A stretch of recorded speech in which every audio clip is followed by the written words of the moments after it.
Being an only child, I'm merely an observer of the dynamic between siblings. And one thing I have noticed is it doesn't matter how many children a family seems to have, the younger the children are, and especially the youngest, seems to get away with pretty much anything and is the most spoiled. And the older siblings tend to be given the responsibility to look after the younger ones. There's fights, there's rivalries, but there's also love. The sort of love where they might actually want to beat one another up, especially when they're kids. But if anybody else tried that on their sibling, good luck. And even when the different personalities and attitudes to life that siblings can have, even when they're brought up in exactly the same home, under exactly the same circumstances. And add that to, in the situation with Joseph, knowing that he's a wee clipe and your dad's favourite. Oh, and has these dreams above his station of, and it's a section we didn't hear in Joseph's story, but he's had two dreams, one where they're gathering the crops in the field and his brother's sheaves bow down to his sheaf, and another one where the moon and the sun and 12 stars 11 stars bow down to Joseph. And you know what? He tells his brothers this and they go, what, are you going to lord it over us as well? He doesn't, he's a clipe, he's his dad's favourite, and he's telling them he's got this dream where he's going to be the one that they're bowing down to. Yeah, doesn't he do himself a lot of favours? But because he's a clipe, and he's already telling his dad the things that his brothers get up to, for good or ill, his dad sends them to check what they're up to when they're tending the flocks. And he turns up in the first place that they should be, but they've moved on. And by the time he's got there, it's probably about 50 miles he's travelled. So it's quite a distance. And that, despite the fact that he's wearing this posh coat that his dad has given him. It used to be, it was translated as his multicoloured coat. But now it's an ornate coat. It might even be that it had long sleeves. Most coats that people wore were sort of like long waistcoats. So yeah, to have long sleeves was posh and set him apart from his other brothers just by merely wearing it. Now they despised him, and when they saw him, they're like, how do we get rid of him? We're miles from our dad, we're miles from anybody else. Who would know what has happened to him? We can just lie and say that, we found his body and he was attacked by wild animals, which travelling, in the wilderness, as a lone human being, without any real weapons, even the 21st century, in some parts of the world, you'd need to have your wits about you. So it wouldn't be unreasonable. And Reuben, the eldest, goes, no, we're not going to, let's not shed his blood, have his blood on our hands. Let's throw him in the cistern. And then the implication is leave him there. There's nothing in the cistern. If he's left there, he'll die of exposure, and at least then, the other brothers are probably thinking, well, then we won't have his blood on our hands.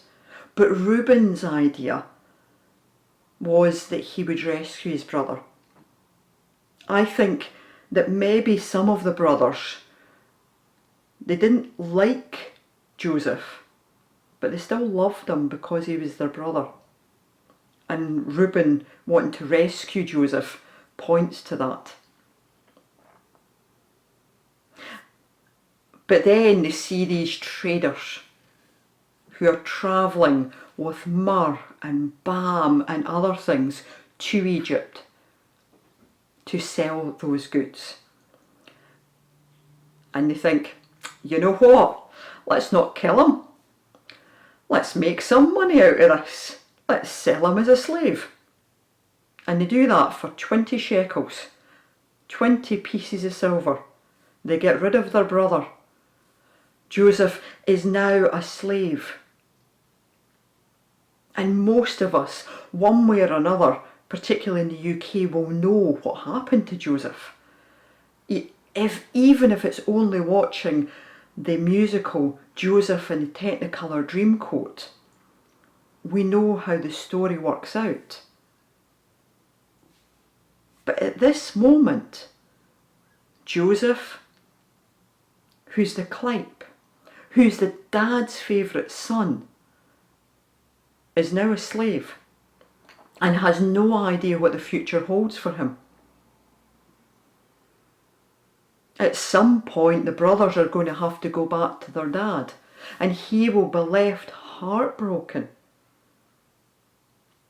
This is a man where he only had 2 sons, or 2 children, which were both boys, by his wife Rachel, his favourite wife. And his second son with Rachel, Benjamin, she died in childbirth, giving birth to him. Perhaps that's part of the reason why he doted on and Joseph was such his favourite, but not only because Joseph was born to him in his old age, but because that special relationship, because of how much he loved Joseph's mum. I'm not justifying it, but I think because of the grief that he held in losing his wife, he then gave so much more energy into Joseph that he neglected the rest of his children, and that caused the friction and the dynamic that would land up with Joseph being sold into slavery.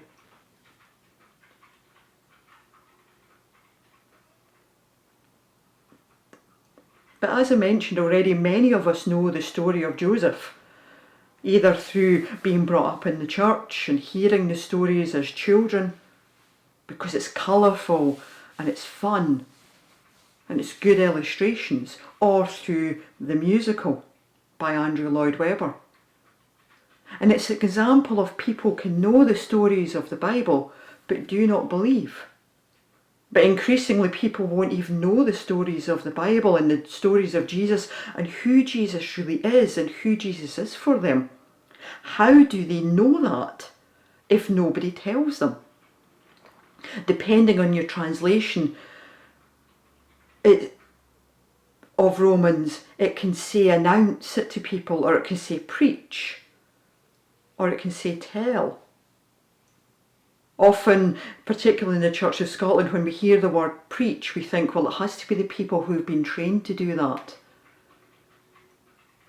And yes, there is an aspect of preaching that's a particular skill that gets developed and trained, and it's a lifetime of learning. But how do the people that we encounter on an everyday basis hear the story of Jesus, hear how Jesus matters, and hear how Jesus shows the love of God and how they can know the love of God if we don't tell them? Many years ago, and in fact not really that many years ago, within the last 30, 40 years, even the Church of Scotland was still sending missionaries out to Asia to preach the good news.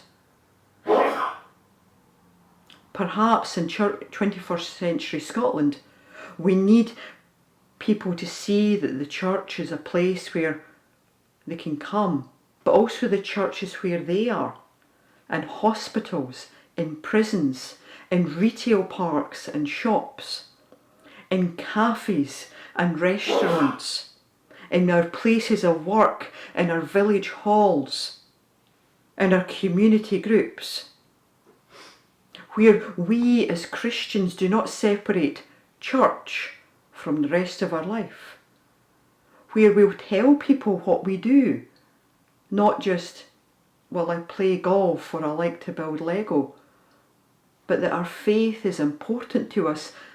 And when they ask why, we tell them. That is proclaiming, that is preaching the good news.